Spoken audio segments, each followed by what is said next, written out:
कुंडली मारकर कौन बैठा होता है ये भी बता दें। नहीं, अब देखिए, अब मैं इस विवाद में, अब जो हो गया हो गया। करण मेहरा जी ने बहुत अच्छा प्रयास किया, लड़ते रहे, लेकिन जो हो गया उस पर हम दोहराना नहीं चाहते।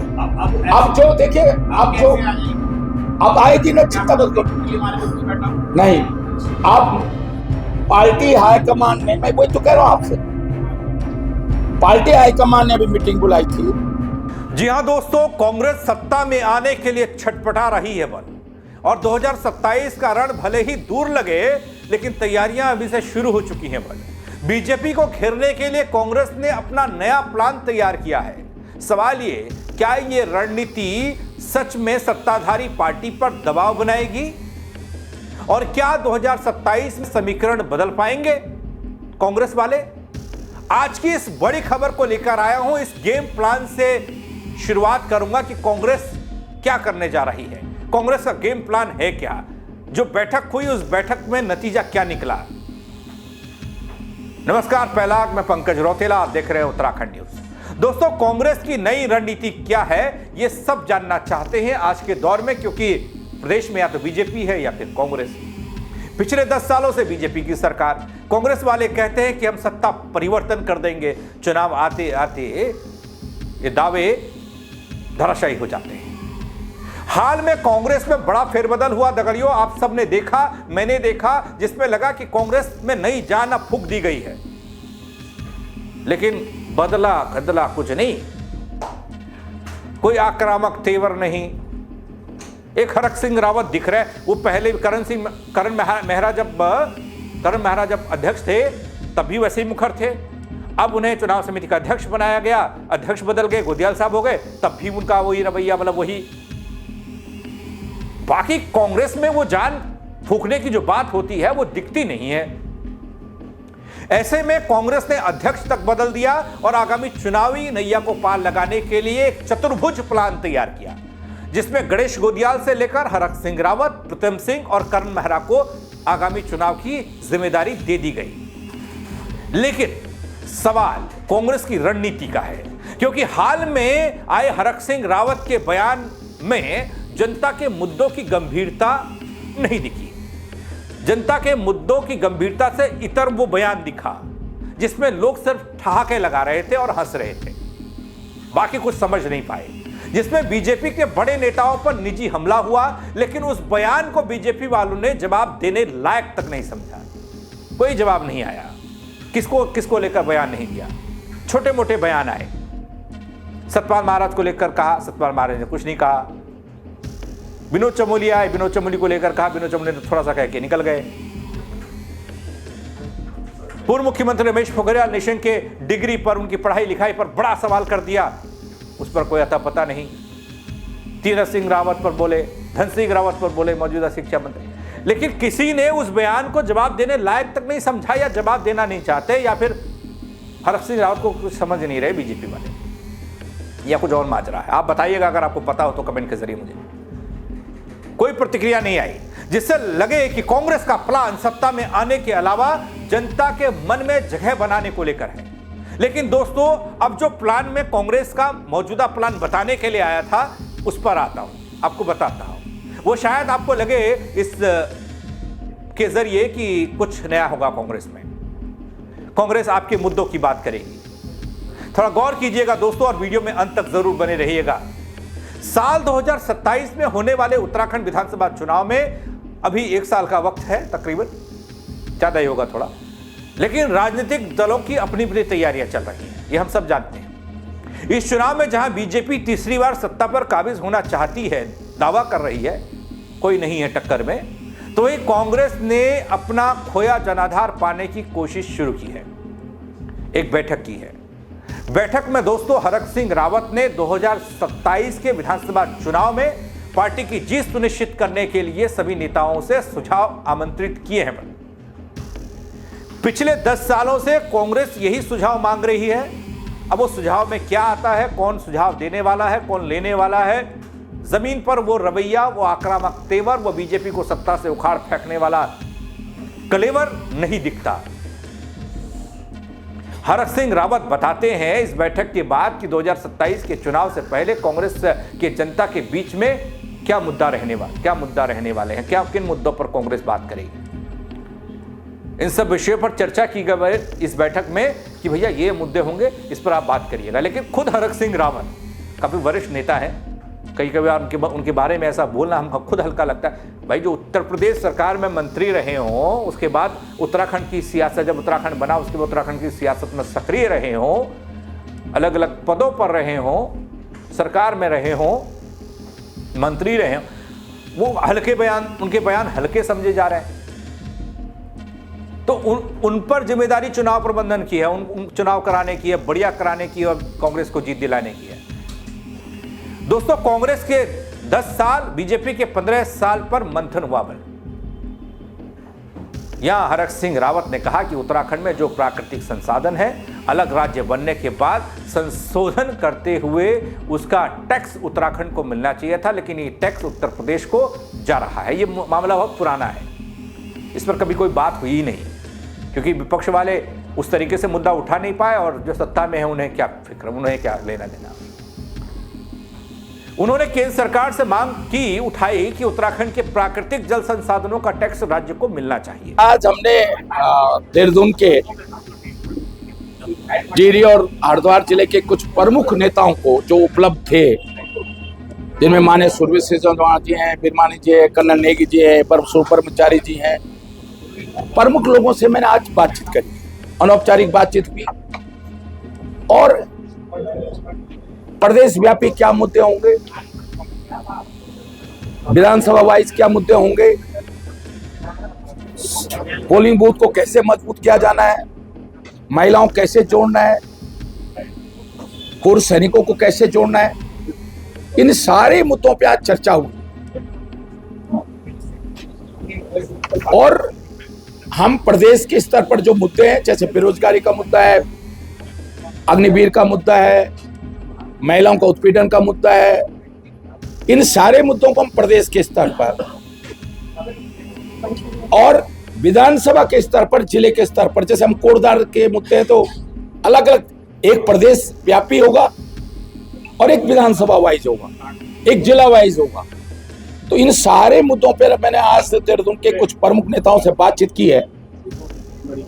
हरिद्वार के भी लोग थे, बहुत संक्षिप्त में, क्योंकि बड़ी बड़ी बैठकें करने से जो है बहुत सारा मंथन नहीं हो पाता। हमने सबकी बात सुनी, हमने कर्नल नेगी जी की बात भी सुनी, हमने महिलाओं की बात भी सुनी कि महिलाएं कैसे जुड़ेंगे हमारे साथ, कर्मचारी कैसे जुड़ेंगे हमारे साथ। माननीय सजवाण जी ने बहुत अच्छे सुझाव दिए।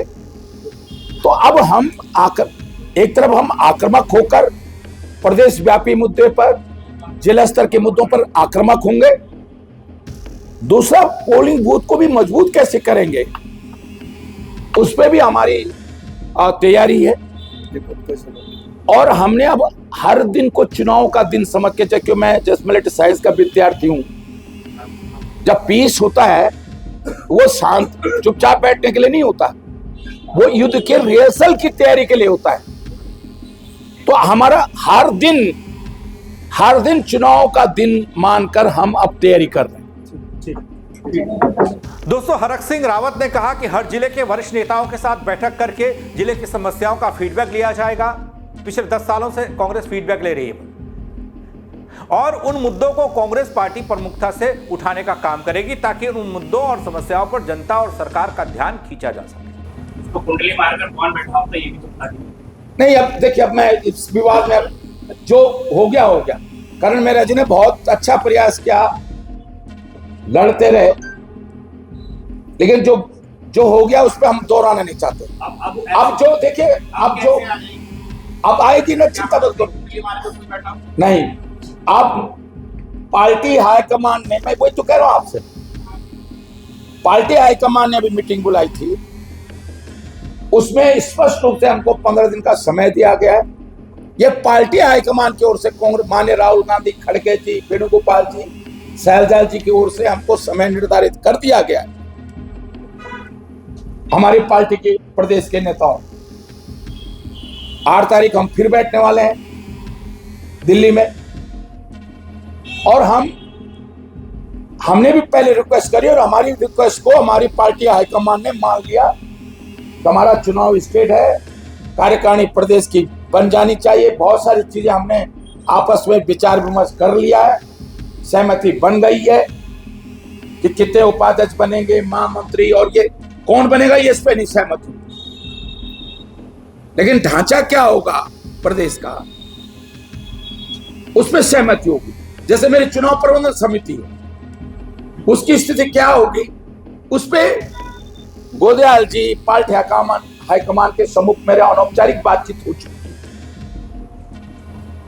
तो हम अगले 10 दिन के अंदर पार्टी हाईकमान के सम्मुख सारी चीजें रखेंगे प्रदेश के नेता लोग, और हमें पूरी उम्मीद है इस बार तो कट ऑफ डेट हमारी ओर से नहीं, पार्टी हमारी रिक्वेस्ट को मानते हैं।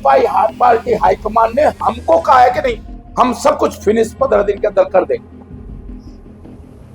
तो इस बार ये कोई दिक्कत नहीं होगी, अब जो हो गया भाई। अच्छा, एक और सवाल है, इसके अलावा टिहरी विस्थापितों का मामला उठाते हुए यह कहा गया कि टिहरी विस्थापितों के लिए बनाए गए विभाजन एक्ट में खामियां रह गई हैं।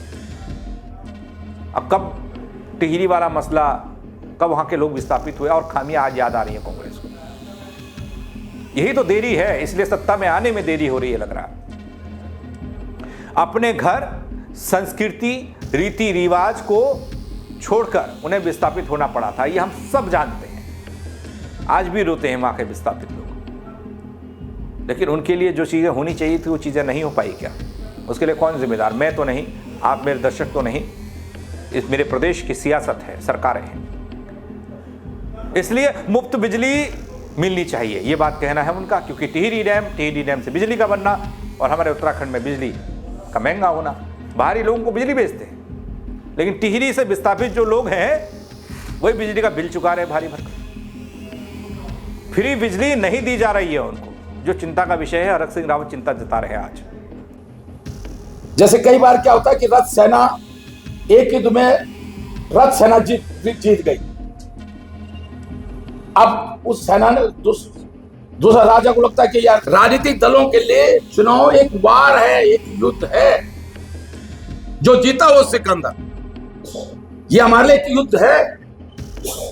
हमें हर प्रतिकूल परिस्थिति, आंधी आए तो भी हमको आंधी से मुकाबला करने की हमको प्रैक्टिस होनी चाहिए। तेज बारिश हो रही है तो तेज बारिश में कैसे हमको सैनिकों को, हमारे सैनिक कैसे युद्ध की लड़ाई लड़ेंगे, उस हर प्रतिकूल से प्रतिकूल परिस्थितियों में हम कैसे अनुकूल बनाएं, कैसे युद्ध जीते, कैसे चुनाव जीते, इस बात के लिए हम पूरी तरह से हम तैयारी कर रहे हैं। दोस्तों, हरक सिंह रावत ने कहा कि सभी वरिष्ठ नेताओं के साथ समन्वय बनाकर जमीनी स्तर पर सरकार की जन विरोधी नीतियों को जनता तक पहुंचाने का काम होगा। ओल्ड पेंशन योजना लागू करने की लड़ाई कांग्रेस पूरी ताकत के साथ लड़ेगी। अब ये सिर्फ प्रेस कॉन्फ्रेंस में होने वाली बात है या फिर ये धरातल पर भी दिखेगा, ये तो वक्त बताएगा। अगर दिखेगा तो मैं आपको दिखाऊंगा, नहीं दिखेगा तो मैं सवाल करूंगा, भाई ये कहा था, कहां है? इसके अलावा दोस्तों, कांग्रेस कह रही है युवाओं, किसानों, पूर्व सैनिकों और महिलाओं को कांग्रेस से जोड़ा जाएगा। पिछले 10 सालों में कांग्रेस अपनी टीम नहीं बना पाई, कार्यकारिणी नहीं बना पाई। करण महाराज जब अध्यक्ष थे, अध्यक्ष बनकर ही रह गए, और जब अध्यक्ष पद से गए तो उन्होंने कहा मैं अकेला नहीं, यहां तो टांग खींचने वाले बहुत हैं, इसलिए मेरी टीम ही नहीं बन पाई, तो काम कैसे होगा? अब जिसके पास टीम ही नहीं तो क्या मैच खेलेगा? अब यहां कह रहे हैं कि महिलाओं, बुजुर्गों, युवाओं को जोड़ा जाएगा। कैसे जोड़ा जाएगा ये कांग्रेस वाले जाने, और जोड़ेंगे तो हम भी बताएंगे आपको, और इसकी शुरुआत आज से हो चुकी है। दोस्तों, कांग्रेस कह रही है कि एक एक दिन चुनाव का दिन है, इसके लिए पार्टी हर स्तर पर काम शुरू कर चुकी है। पोलिंग बूथ में वोट लिस्ट पर बारीकी से नजर रखने के लिए जिम्मेदारियां तय की जा रही हैं। साथ ही यह भी सुनिश्चित किया जा रहा है कि किसी भी प्रकार की गड़बड़ी वोटर लिस्ट में न हो पाए। इसके लिए भी आज इस विषय में भी चर्चा हुई है। जो SIRO है, जो वोटर लिस्ट है, उसके लिए भी हम जो पोलिंग बूथ के स्तर पर, इसीलिए जो हम ये जो कमेटी हमारी प्रदेश की कमेटी बनेगी और जो मेरी मैनेजमेंट कमेटी बनेगी, 15 दिन के अंदर हम कमेटियां बना देंगे। उसके बाद हम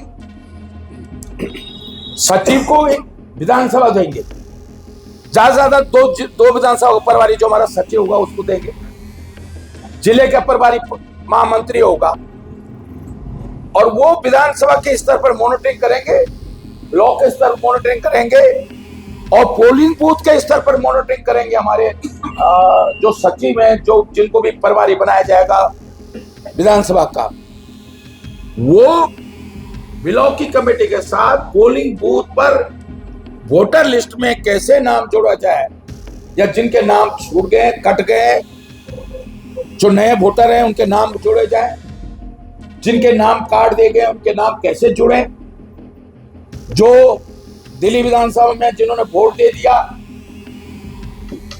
उनको उत्तराखंड की विधानसभा में वोट देने से कैसे रोका जाए, या दूसरे प्रदेशों में दे दिया। यह संभव नहीं है कि जब दिल्ली का चुनाव है तो दिल्ली में वोट दे दिया, बिहार का चुनाव है तो बिहार में वोट दे दिया, और उत्तराखंड का चुनाव है तो सारे बिहार से, सारे दिल्ली से जो है फिर उनको यहाँ वोटर लिस्ट में जोड़ दो। हाँ, तो हम इन सारी चीजों को मॉनिटरिंग कर रहे, इन सारी चीजों पर हमारा ध्यान है। हमें मालूम है ये कहां क्या कर सकते हैं, तो उसके लिए हम पूरी तरह से, मैंने कहा कि तो युद्ध है। यहां दोस्तों एक और खबर निकल कर आई कि तत्कालीन अध्यक्ष रहे करण मेहरा किसी कारणवश कार्यकारिणी नहीं बना सके थे। जो मैंने आपसे जिक्र किया, कार्यकारिणी यानी कि टीम नहीं बना सकते। अब यहां कहा जा रहा है कि किसी कारणवश नहीं बना चुके थे। कारण यह था कि उन्हें बनाने ही नहीं दिया गया कार्यकारिणी। ये ऑन रिकॉर्ड कोई कहेगा नहीं, ना करण मेहरा कहेंगे। भाई कांग्रेस में हैं, पूर्व अध्यक्ष हैं, CWC के सदस्य हैं मौजूदा वक्त में, तो कैसे कह सकते, लेकिन उन्हें नहीं बनाने दिया गया। लेकिन क्या अब बनेगी कार्यकारिणी, और बनेगी तो कितना फर्क डालेगी, ये देखने वाली बात होगी। लेकिन अब कांग्रेस ने, शहर की बात करूं तो 15 दिन के भीतर उत्तराखंड कांग्रेस के नेताओं को प्रदेश कार्यकारिणी गठित किए जाने का आश्वासन दिया है। उनका कहना यह है कि राजनीतिक दलों के लिए चुनाव युद्ध के समान है। प्रतिकूल परिस्थितियों को अनुकूल बनाने की तैयारी कांग्रेस पार्टी कर चुकी है, शायद कर चुकी होगा।